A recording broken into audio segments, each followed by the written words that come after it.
Magbabalik sa pag-arte sa Kapuso Network si Tom Rodriguez sa Magpakailanman o MPK mamayang gabi. Inalala rin niya ang kanyang fondest memories with his dad. Yan ang aking chika.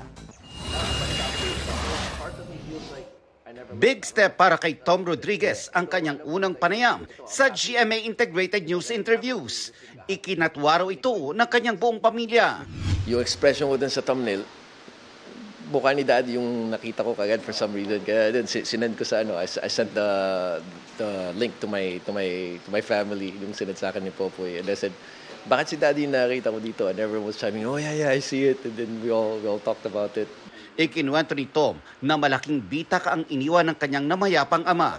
And things would have been different kung nabubuhay pa siya nang dumaan si Tom sa itinuturing niyang most challenging part ng kanyang buhay. Si Dad Kengkoy eh.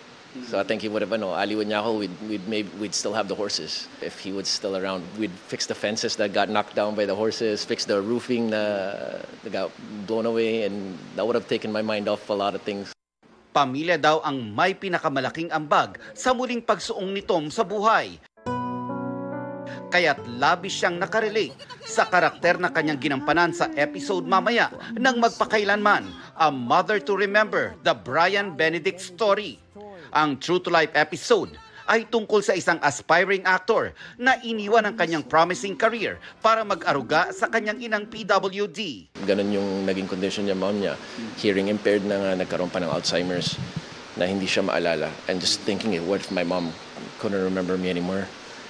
Ayaw gadunta, simbakulat, di rin matinuod. Pero even just thinking of that, and I called her kanina as soon as